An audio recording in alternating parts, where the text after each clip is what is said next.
تو حضرت ابراہیم علیہ السلام جب پہلی مرتبہ شادی کے بعد آئے تو اسماعیل علیہ السلام جنگل گئے تھے لکڑیاں کاٹنے کے لیے، جنگل گئے تھے. آئے آپ پوچھا کہ تمہارے شوہر کہاں ہیں؟ وہ جنگل گئے لکڑیاں کاٹنے. اچھا کیسا چل رہا ہے، کیا حالات ہے؟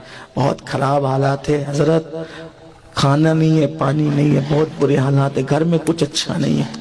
فرمایا اچھا تمہارے شوہر آئے تو کہہ دینا کہ ملک شام سے کوئی آیا تھا، سلام بولا اور کہا گھر کی چوکھٹ اچھی نہیں ہے، چوکھٹ بدل دینا. گھر کی چوکھٹ اچھی نہیں ہے، چوکھٹ بدل دینا. جیسے ہی چلے گئے تو اسماعیل علیہ السلام آئے تو رونے لگے، اور روئے تو پوچھا کہ بابا کی خوشبو آ رہی ہے، بابا آئے تھے کیا؟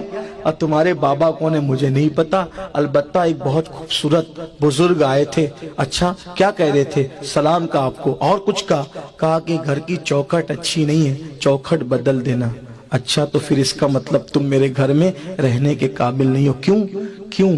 اس عورت نے گھر کی شکایت کی، گھر میں اچھا نہیں ہے، حالات اچھے نہیں ہیں، برکت نہیں ہے. تو جو عورت شکایت کرنے والی ہو وہ نبی کے گھر میں رہنے کے قابل نہیں ہے، کیونکہ اسماعیل علیہ السلام کے گھر میں جو عورت رہنی تھی وہ نبیوں کی ماں، سید الانبیاء کی ماں بننے والی تھی نا. تو اس لیے وہاں تو کوئی چھوٹے دل اور دماغ والے کی جگہ ہی نہیں تھی. پھر اس کے بعد چند دنوں کے بعد دوسری شادی کی اسماعیل علیہ السلام نے. پھر اس کے بعد آئے، اب بھی جنگل گئے تھے. اب آئے پوچھا کہ کہاں گئے تمہارے شوہر؟ جنگل گئے. کیا حالات ہیں؟ حضرت کیا کہنے، میرے شوہر بڑے نیک ہیں، بہت حالات اچھے ہیں، بہت اچھے سے گزر، جو ہے اللہ کا شکر ہے، اللہ جس حال میں رکھے شکر ہے. چلے گئے، کہا شوہر آئے سلام کہنا، کہا بزرگ آئے تھے کہہ گئے چوکھٹ بہت اچھی ہے، قدر کر کے عزت کے ساتھ رکھنا. آئے پھر رو پڑے، بابا کی خوشبو آ رہی ہے. کہاں کوئی آئے تھے؟ ارے ایک بزرگ آئے تھے.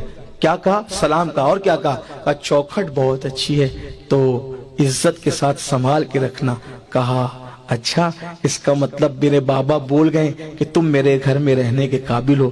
اسی خاتون کو اللہ کی تعریف اتنی پسند آئی کہ اللہ نے انہی کی نسل میں پھر محمد الرسول اللہ کو پیدا. غریب سادہ و رنگی ہے داستان